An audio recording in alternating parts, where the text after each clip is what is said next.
Hashtag why expensive art looks more important. Imagine walking into a gallery and seeing two paintings hanging side by side. You know nothing about either artist. You look at the first painting. Perhaps you like it. Then you look at the second. Maybe you don't understand it at all. Now someone tells you that the first painting is worth $5,000. The second one recently sold for $5 million. Would you look at them differently? Most of us would say no. We would like to believe that price doesn't influence us. But human psychology is complicated. The moment we hear that a painting is worth millions, something changes. We become more attentive. We look more carefully. We search for something extraordinary. We assume there must be a reason why someone was willing to pay so much. And suddenly, the painting may begin to look more important. But is it actually more beautiful? That's a very different question. Art and money have always had a complicated relationship. We often talk about art as though it exists outside the commercial world. We imagine the artist alone in the studio, creating something from the heart. But once the artwork enters the marketplace, another world appears. Collectors, dealers, galleries, museums, auction houses, critics, investors, and all of them can influence the perceived value of an artwork. This creates an interesting distinction between artistic value and financial value. They are not necessarily the same thing. A painting can be extremely expensive and leave you emotionally cold. Another painting can be worth very little and stay in your memory for years. So why does price have such power over us? Part of the answer is social proof. When other people value something highly, we tend to assume they know something we don't. If thousands of people admire an artist, we become more willing to believe that the artist must be important. If a museum gives an artist an entire exhibition, we assume the work deserves our attention. If a painting sells for an enormous amount of money, we naturally become curious. The price becomes part of the story, and sometimes the story becomes more powerful than the painting itself.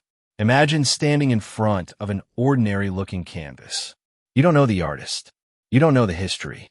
You don't know the price. You might spend 30 seconds looking at it. Then the gallery label tells you that it was painted by an artist who became famous after years of rejection. The painting was once dismissed by critics. Decades later, it became recognized as a masterpiece. Suddenly, you look again. The brushstrokes seem more meaningful. The composition seems more deliberate. The imperfections seem intentional. You begin to see things you didn't see before. Did the painting change? No, but your expectations changed. And expectations are powerful. There is another interesting effect. Sometimes people are afraid to criticize expensive art. Imagine standing beside a painting that has sold for $50 million. You look at it and think, I don't like this. But then you look around. Everyone else appears impressed. You begin to question yourself. Maybe you don't understand it. Maybe you aren't educated enough. Maybe you're missing something. So instead of saying what you really think, you remain quiet. Perhaps you even say, it's fascinating. This is where money can create a kind of psychological authority. The price seems to tell us.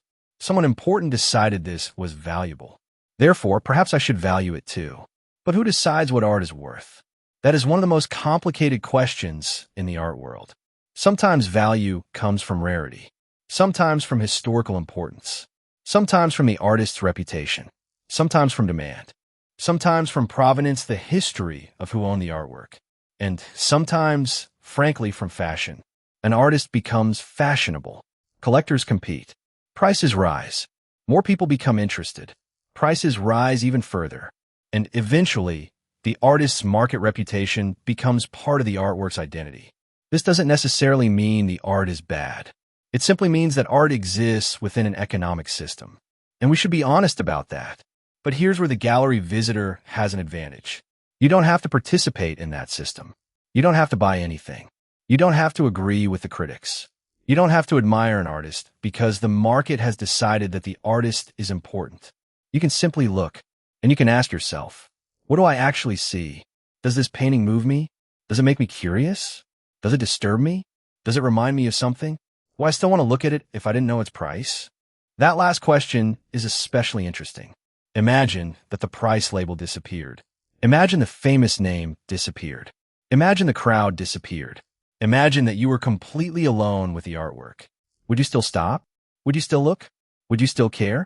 Because that is where the gallery experience becomes personal. Money can tell us what the market values. Critics can tell us what they think is important. Museums can tell us what belongs in the history of art. But none of them can completely determine what you feel. And perhaps that's one of the great freedoms of looking at art. You can disagree. You can love something everyone else ignores. You can dislike something everyone else worships. You can be fascinated by a painting that isn't considered important. And you can stand in front of a multi-million-dollar masterpiece and feel absolutely nothing. That's okay, because there are really two questions. How much is this painting worth? And how much is this painting worth to me? Those are not the same question. The first belongs to the art market. The second belongs to you. So the next time you enter a gallery and discover that a painting is worth millions of dollars, notice what happens inside your mind. Do you suddenly look harder? Do you search for its greatness? Do you feel that you are supposed to admire it? Or do you simply look at the painting and decide for yourself? Perhaps the most valuable thing you can bring into a gallery isn't money. It's independence.